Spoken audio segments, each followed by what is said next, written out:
మన పార్టీ పెద్దలకు అదేవిధంగా మన పార్టీ అధ్యక్షులకు కార్యవర్గ సభ్యులకి అందరికీ కూడా నమస్కారం తెలియజేస్తూ మొట్టమొదటిగా మీ అందరికీ 78వ స్వాతంత్ర దినోత్సవ శుభాకాంక్షలు తెలియజేస్తాము. ఈరోజు మిమ్మల్ని అందరినీ ఎందుకు కలవాలనుకున్నారంటే ఈరోజు స్వాతంత్ర దినోత్సవం సందర్భంగా స్వాతంత్ర సమరయోధుల్ని పెద్దల్ని గౌరవించుకోవాలనే ఒక కార్యక్రమం ఈరోజు ఆలోచన చేశాము. పార్టీలో పెద్దలు అదేవిధంగా స్వాతంత్ర సమరయోధులు వివిధ రంగాల్లో మన నూజివీడు నియోజకవర్గానికి సంబంధించిన నిష్ణాతుల్ని సన్మానించుకుని గౌరవించుకోవాలి ఈ స్వాతంత్ర దినోత్సవ సందర్భంగానే ఆలోచన చేస్తూ జరిగింది. దానికోసమే మిమ్మల్ని అందరినీ ఇక్కడికి ఆహ్వానించి, ఎందుకంటే మీ అందరి ఆశీర్వాదం మూలంగానే నూజివీడు నియోజకవర్గంలో తెలుగుదేశం పార్టీ జెండా రెపరెపలాడిందని చెప్పేసి మీ అందరికీ మనం చేస్తామని. మరి స్వాతంత్ర సందర్భంగా నేను ఉదయం నియోజకవర్గానికి రాలేకపోయిన కారణం ఏమిటంటే జిల్లా మంత్రిగా జిల్లాలో ఫ్లాగ్ హాయిస్టింగ్ చేసి అది ఒక బాధ్యత కాబట్టి 12 గంటల వరకు కూడా అక్కడే కార్యక్రమం ఉండటం మూలంగా ఇక్కడికి రాలేకపోయినా, అందుకనే సాయంత్రం వాళ్ళందరినీ కూడా కలుద్దామని చెప్పేసి ఆలోచన చేశామని చెప్పేసి మనం చేస్తాను. మరి మన ప్రభుత్వం మీ అందరికీ తెలిసిందే, ఏదైతే హామీ ఇచ్చామో ఎన్నికల్లో వాటన్నిటినీ కూడా అమలు చేస్తూ చంద్రబాబు నాయుడు గారు రాష్ట్రంలో పరిస్థితులు చాలా ఘోరంగా ఉన్నప్పటికీ కూడా ఆర్థిక పరిస్థితి మీ అందరూ కూడా పేపర్లు చదువుతూ ఉంటారు. గత ప్రభుత్వం పూర్తిగా ఆర్థిక క్రమశిక్షణ లేకోకుండా ఇష్టం వచ్చిన రీతిలో అప్పులు చేయడమే కాకుండా డబ్బులు నిధుల్ని వాడకంలో కూడా తన ఇష్టానుసారం చేయడం మూలంగా ఈరోజు రాష్ట్రం ఆర్థికంగా తీవ్ర ఇబ్బందుల్లో ఉన్న విషయం మేము కూడా చూస్తాము. అయినప్పటికీ కూడా ఒక అనుభవజ్ఞుడు, దూరదృష్టి కలిగిన చంద్రబాబు నాయుడు గారు తనకి కేంద్రంతో ఉన్న సంబంధాలు కానివ్వండి, మరి కేంద్ర పార్టీ కూడా, కేంద్ర ప్రభుత్వం బీజేపీ కూడా మన ప్రభుత్వంలో భాగస్వామ్యం అవడం కానివ్వండి, వీటన్నిటి మూలంగా కొంత మన రాష్ట్రానికి స్నేహహస్తం అందించడం మూలంగా కొంత ధైర్యంగా చంద్రబాబు నాయుడు గారి రాష్ట్రాన్ని ముందుకు తీసుకెళ్తారని చెప్పేసి నేను అందరికీ శ్రేణిగా మనం చేస్తాను. మరి అంతేకాకుండా ఏదైతే ఎన్నికల్లో హామీ ఇచ్చారో గెలిచిన వెంటనే 5 సంతకాలు పెట్టి రాష్ట్రానికి ఒక దిశానిర్దేశం చేయటమే కాకుండా మరి అమలు కూడా చక్కగా చేస్తున్న విషయాన్ని మీ దృష్టికి తీసుకొస్తా ఉన్నాను.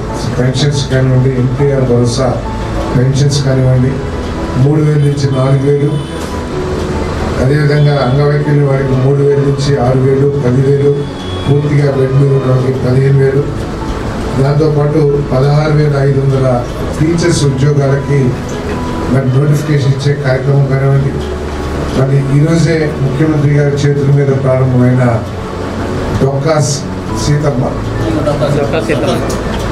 సీతమ్మ గారి పేరు మీద అన్న క్యాంటీన్ల ప్రారంభోత్సవం కానివ్వండి, మరి ఉచిత ఇసుక కానివ్వండి, 5 సంతకాలు, అదేవిధంగా స్కిల్ డెవలప్మెంట్ కోసం కానివ్వండి, ఇవన్నీ కూడా ముఖ్యమంత్రి గారు గెలిచిన ప్రమాణ స్వీకారం చేసిన మొదటి రోజునే వీటన్నిటికీ సంతకాలు పెట్టి ఒకదాని తర్వాత ఒకటి అమలు చేస్తున్న విషయం కూడా అందరికీ తెలిసిందే.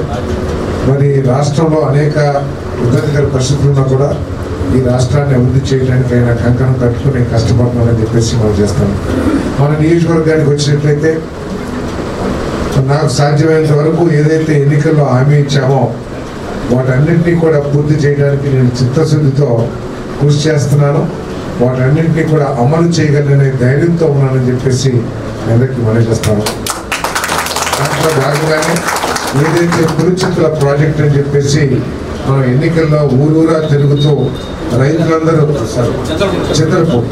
చింతలపూడి ప్రాజెక్ట్ ఏదైతే ఉందో మన గ్రామాన తిరిగి రైతులకి భరోసా కల్పించాం.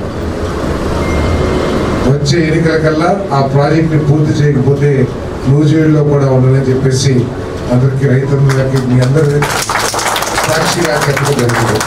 అదే స్ఫూర్తితో మరి ముఖ్యమంత్రి గారు కూడా ఆ రోజు ఎన్నికల్లో చెప్పారు. ఇప్పటికి కూడా ఆయన అదే మాట మీద నిలబడి రాష్ట్రం తీసుకున్న 5 ప్రాధాన్యత కలిగిన ప్రాజెక్టుల్లో ఇది ఒక ప్రాజెక్టుగా ఈ ప్రభుత్వం తీసుకుంది.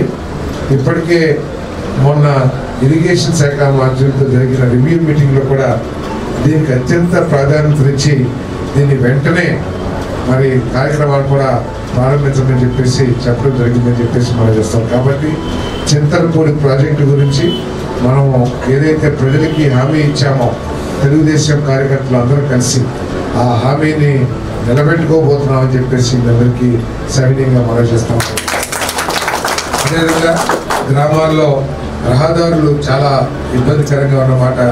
విలేజ్లో రోడ్స్ దానికి కూడా నిన్ననే మరి ముఖ్యమైన మన కలెక్టరేట్లో మీటింగ్ జరిగింది. దానికి 20 కోట్ల రూపాయలు ఎన్ఆర్జీఎస్ నిధులు 20 కోట్ల రూపాయలు కేటాయించడం జరిగింది. వెంటనే ఒక నెలలో పనులు కూడా ప్రారంభించే కార్యక్రమం మొదలు పెడుతున్నామని చెప్పేసి మనం చేస్తున్నాం. మీరు మన గ్రామ నాయకత్వాలన్నీ కూడా నా దృష్టికి తీసుకొస్తే అంటే ఎక్కువ ఆశలు ఉన్నాయి, ఎక్కువ పనులు ఉన్నాయి, చేయాలని కాకపోతే మన కార్యకర్తలో ఉంది.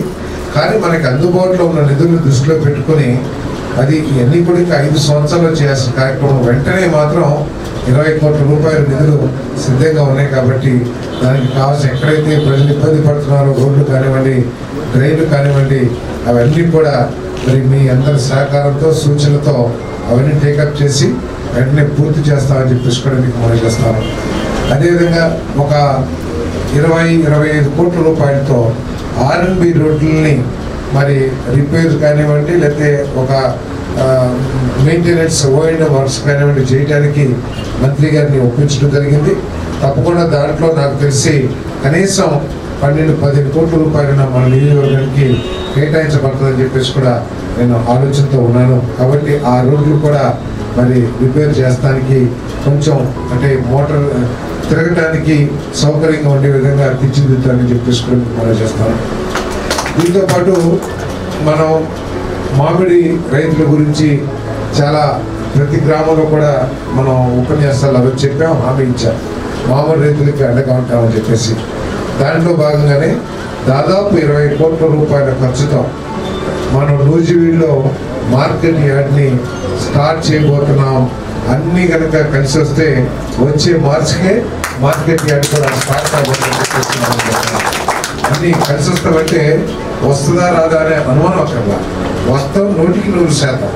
కానీ మార్చిలో కూడా ప్రారంభించగలం, ఎందుకంటే సీజన్ మార్చికి స్టార్ట్ అవుతుందని చెప్పేసి వ్యాపారస్తులు తెలియజేశారు. మరి మార్చి లోపల ఈ టెండర్లు పిలిచి టెండర్లు పూర్తి చేసి పని పూర్తి చేసి చేయగలమా లేదా అనేది కొంచెం సమస్య తప్పితే వేరేది కాదని చెప్పేసి మనం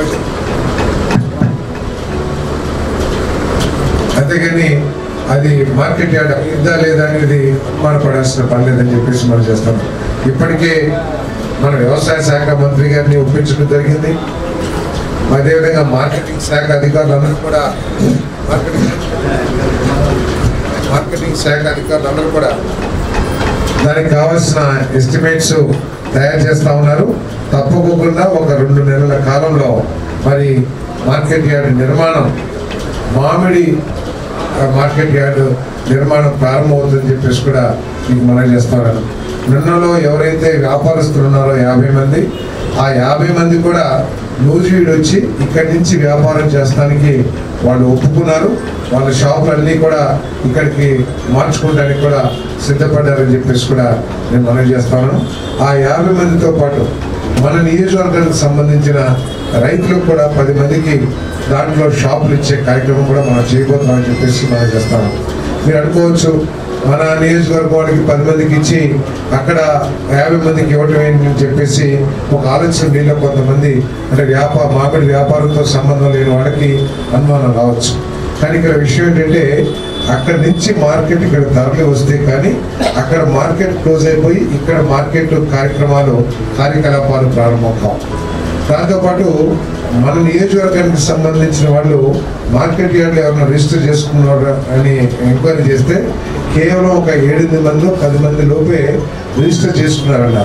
అయినా కూడా ఎవరు కూడా అధైర్యపడవలసిన అవసరం లేదు, లేదా అసంతృప్తి చెందాల్సిన అవసరం లేదు.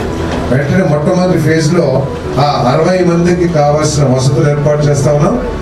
ఒకవేళ ఇంకా ఎక్కువ మన దగ్గర రైతులు ఉంటే కనుక మళ్ళీ ల్యాండ్ ఎక్విజిషన్ చేసి తప్పకుండా మళ్ళీ వచ్చే సంవత్సరం ఇంకొంతమంది రైతులకు కావాల్సిన సౌకర్యాలు ఏర్పాటు చేసి ఈసారి పూర్తిగా మన నియోజకవర్గానికి సంబంధించిన వ్యాపారస్తులకు మాత్రమే అక్కడ ఏర్పాట్లు చేస్తారని చెప్పేసి కూడా ఈ సందర్భంగా నేను తెలియజేస్తున్నాను. అదేవిధంగా మరి నూజివీడు పట్టణ రిపేర్ గురించి మీ అందరికీ తెలిసిందే. మరి ఇప్పటికే డ్రైనేజీలన్నీ చేసుకున్నాం. మరి మంత్రి గారిని కూడా నారాయణ గారిని కూడా ఒప్పించాను. ఒక 3-4 కోట్ల రూపాయలు ఈ టౌన్లో రోడ్ల నిర్మాణానికి ఇస్తానని చెప్పేసి నాకు హామీ ఇవ్వడం జరిగింది. తప్పకుండా ఇప్పుడు కాదు, ఒక ఈ నెలాఖరు లోపల లేకపోతే 10-15 రోజులు అటు ఇటుగా ఆ 4 కోట్లు 3-4 కోట్లు తీసుకుని మీకు రోడ్ల నిర్మాణానికి ఇక్కడ ఖర్చు పెట్టే కార్యక్రమం చేస్తానని చెప్పేసి కూడా మీకు మనవి చేస్తా ఉన్నాను. దాంతోపాటు డ్రింకింగ్ వాటర్ కూడా నేను 3 ఆలోచనలు చేస్తా ఉన్నాను ఇప్పుడు. ఒకటి, మన చాట్రాయి మండలం పూర్తిగా త్రాగునీటి సమస్యతో చాలా ఇబ్బంది పడతా ఉంది. ఎన్నికల్లో ఒక ఊరు కోటపాడు అనుకుంటాను, ఆ ఊరు వెళితే స్నానం చేయడానికి కూడా నీళ్లు లభించడం లేదు అని మన కాన్వాయ్ మీద గట్టిగా మాట్లాడే పరిస్థితులు నాకు ఇంకా గుర్తున్నాయి. నేను ట్యాంకును పంపించి అక్కడ కొంత సౌకర్యం ఏర్పాటు చేయగలిగాం, కానీ అది పర్మనెంట్ సౌకర్యం కాదు. నేను ఇప్పటికే ఆర్డబ్ల్యూఎస్ అధికారులకి అది మన సూచన చేయడం జరిగింది.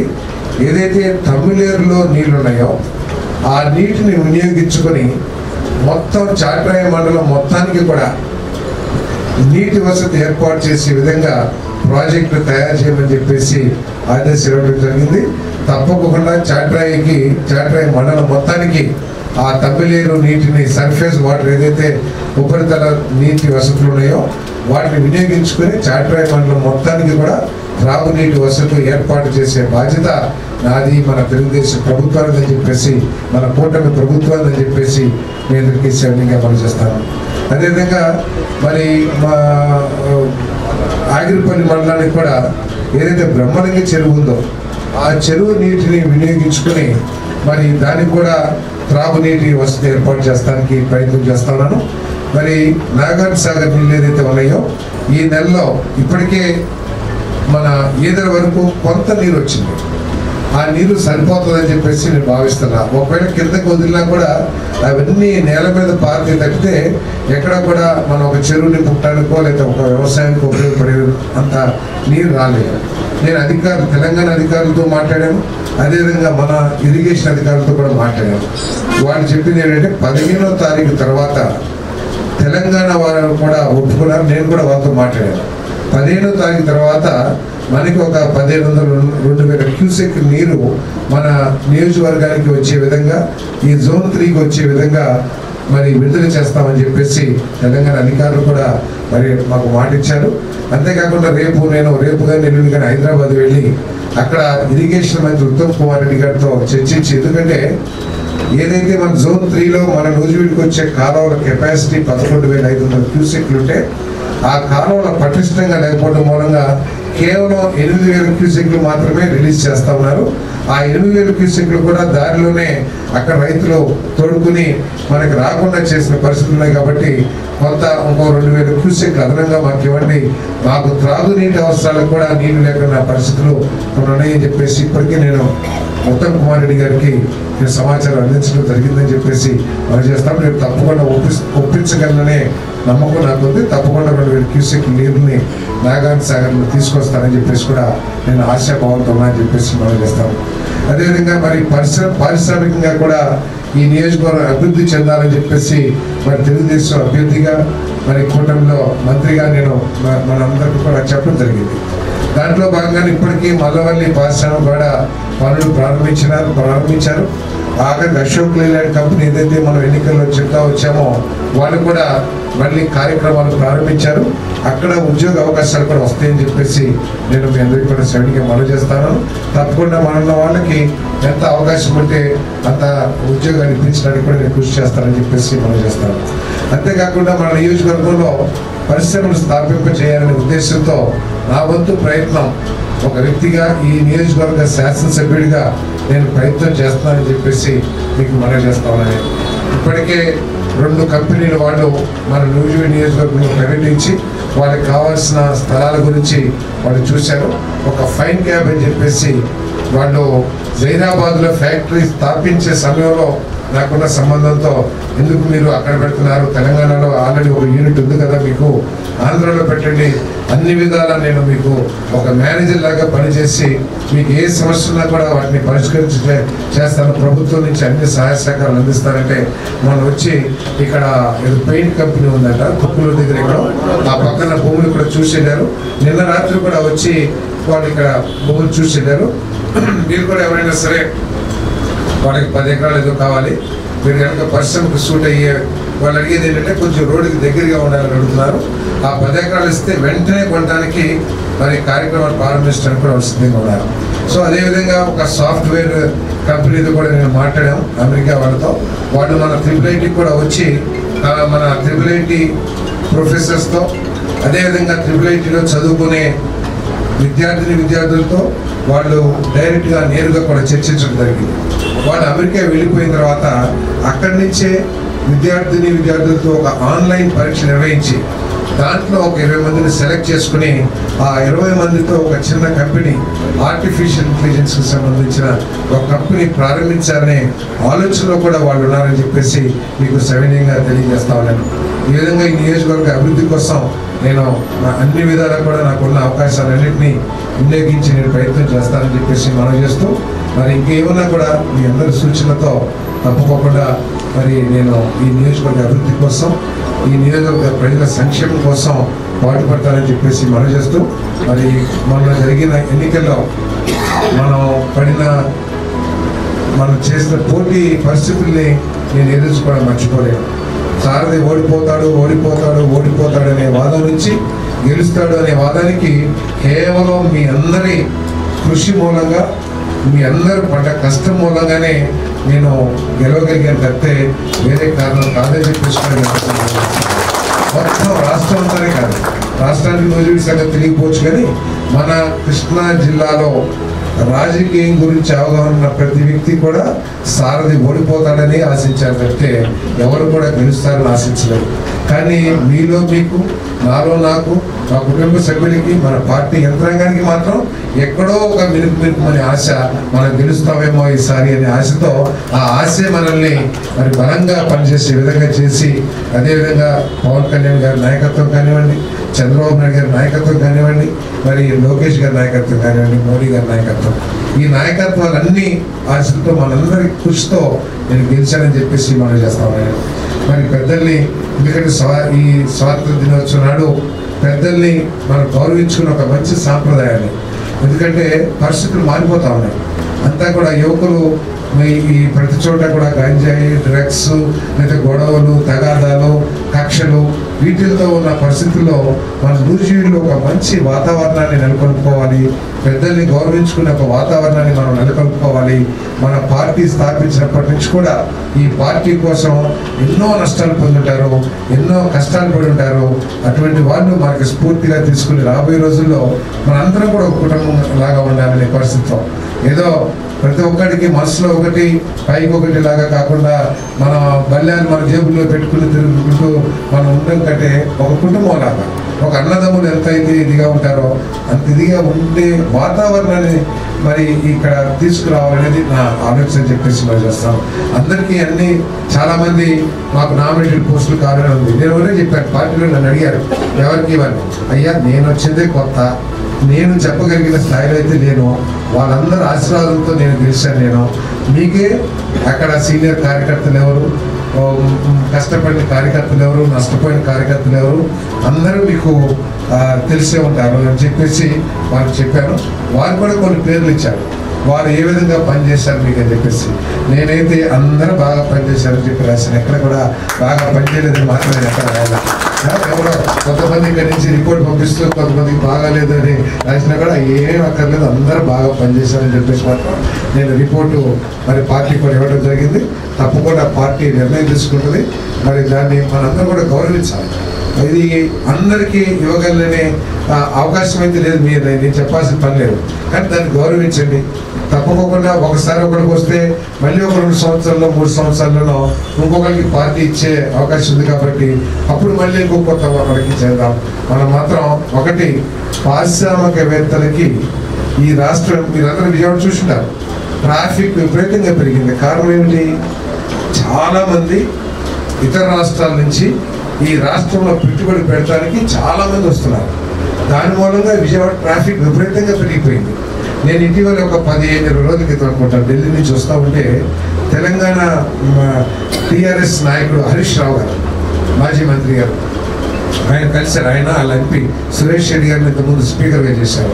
ఆయన హరీష్ రావు గారు ఢిల్లీ నుంచి వస్తున్నారు, ఇంకొక ఎంపీ గారు ఉన్నారు. నేను కూడా అదే టైంకి మన ఫ్లైట్ ఉంటే అక్కడ కూర్చున్నాను. చాలాసేపు కూర్చున్నప్పుడు ఆయన ఎక్స్ప్రెస్ చేసింది ఏమిటంటే, చంద్రబాబు నాయుడు గారు ముఖ్యమంత్రి అయ్యారు కాబట్టి, తెలుగుదేశం కూటమి ప్రభుత్వం వచ్చింది కాబట్టి మా రాష్ట్రం నుంచి పెట్టుబడులు అన్నీ కూడా మీకు తరలి వెళ్ళిపోతాయి, మా దగ్గర రేట్లు తప్పకుండా తగ్గుతాయి అనే భావన ఆయన వ్యక్తపరిచాడంటే ఎంత నమ్మకం చంద్రబాబు నాయుడు గారి నాయకత్వం మీద, ఈ కూటమి ప్రభుత్వం మీద ప్రజలు పెట్టుకున్నారో ఒకసారి మనందరూ కూడా ఆలోచించాలి. ఇది ఎందుకు చెప్తున్నారంటే, ఎవరైతే పెట్టుబడిదారులు ఈ రాష్ట్రానికి వచ్చి పెట్టుబడి పెట్టాలని అనుకుంటున్నారో, మనకి గెలుస్తాము వాడతామని మినుకు ఎట్లా ఉందో వాళ్ళకు కూడా ఒక మినుకు అనుమానం ఉంది లోపల.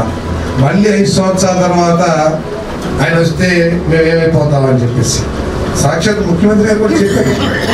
ఈ విధంగా పారిశ్రామికవేత్తలు అభిప్రాయాన్ని వ్యక్తం చేస్తున్నారు. మీరందరూ కూడా 2029లో మళ్ళీ విజయం సాధించే లక్ష్యంతో ఈ రోజు నుంచి పని చేయండి. లేకపోతే మన రాష్ట్రం నష్టపోతుంది. మనం నష్టపోతామా లేకపోతే లాభపోతాం పక్కన పెడితే రాష్ట్రం నష్టపోతుంది. 5 సంవత్సరాల్లో విపరీతంగా నష్టపోయింది. మళ్ళీ ఈ 5 సంవత్సరాల్లో మనం పట్టాలు ఎక్కిస్తాం, మళ్ళీ నెక్స్ట్ 5 సంవత్సరాలు రాకపోతే మళ్ళీ అటువంటి పరిస్థితి వస్తే మళ్ళీ పట్టా తప్పుతుంది. ఈ విధంగా రాష్ట్రం దేశంలో వెనకబడిపోయే అవకాశం ఉంది. కాబట్టి అందరూ కూడా 2029లో ఏ విధంగా మన ప్రభుత్వాన్ని అధికారులు తిరిగి కూటమి ప్రభుత్వాన్ని అధికారంలోకి తీసుకురావాలనే లక్ష్యంతో పనిచేయండి అని చెప్పేసి కూడా చెప్పారు. అంతేకాకుండా మనం అందరం కూడా కష్టపడారు, నేను కాదు, తెలుగుదేశంలో అందరూ కూడా కష్టపడ్డారు. ఇది వైఎస్ఆర్ కాంగ్రెస్ ప్రభుత్వంలో ఇంక్లూడింగ్ చంద్రబాబు నాయుడు గారితో సహా. ఆయనే చెప్పారు. ఇవన్నీ కూడా నేనేదో ముట్టించో లేదా కల్పించో చెప్పే మాటలు కాదు. ఆయన పేరున నేను, రవీంద్ర, అచ్చెన్నాయుడు గారు, ఇటువంటి పెద్దలు అందరూ కూడా కష్టపడ్డాం, నష్టపోయాం, అవమానించబడ్డాం. కానీ దాన్ని దృష్టిలో పెట్టుకుని మనం పొలిటికల్ విక్టిమైజేషన్ కానీ రాజకీయ కక్షలు కానీ మనం లేకపోతే గ్రామాల్ని ప్రశాంత వాతావరణంలో చేద్దాం.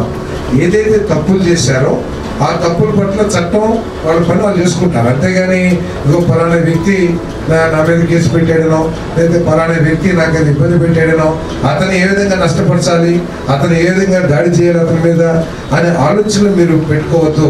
మీరు అది సాధ్యం కాకపోయినా కూడా మనందరం పడ్డ కష్టాలకి ఏదో ఒకటి చేయాలనే మనకి తాపత్రయం, కసి మనలో ఉండటం సహజం.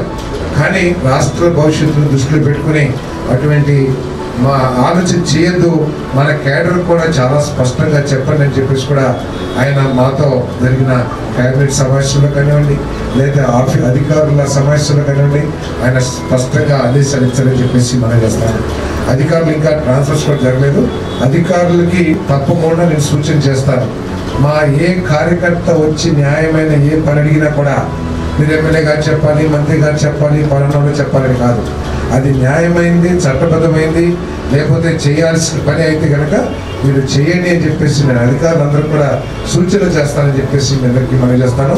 మీరందరూ కూడా మీ గ్రామాల్లో తల ఎత్తుకుని తెలుగుదేశంలో కార్యకర్తలం, జనసేన కార్యకర్తలం బీజేపీ కార్యకర్తను అని చెప్పుకుని తలెత్తుకునే విధంగా నేను ఇక్కడ అధికారులతో మీ అందరికీ కూడా పనులు చేపిస్తానని చెప్పేసి కూడా నేను మనవి చేస్తూ ఏదైతే ఎన్నికల్లో హామీ ఇచ్చామో వాటిని ఏది తప్పకోకుండా నేను వాటన్నింటినీ కూడా పూర్తి చేస్తానికి ప్రయత్నం చేస్తాను. ఇప్పటికే ప్రయత్నం కాదు, ఆల్రెడీ నేను పని ప్రారంభించాను, అవన్నీ కూడా చేస్తానని చెప్పేసి మనం చేస్తూ ఈరోజు మరి పెద్దల్ని గౌరవించుకుని వారి ఆశీర్వాదం తీసుకుని ఆ ఆశీర్వాద బలంతో ఇంకా ఉత్తేజంతో మా కార్యకర్తలు మేమందరం కూడా పనిచేయాలనే లక్ష్యంతో ఈరోజు ఈ కార్యక్రమం ఏర్పాటు చేస్తామని చెప్పేసి మనం చేస్తాం. సెలవు.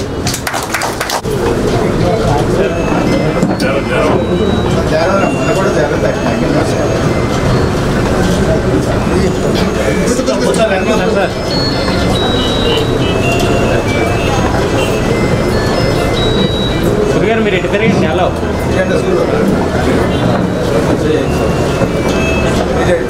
యనమల వెంకటకృష్ణ వారు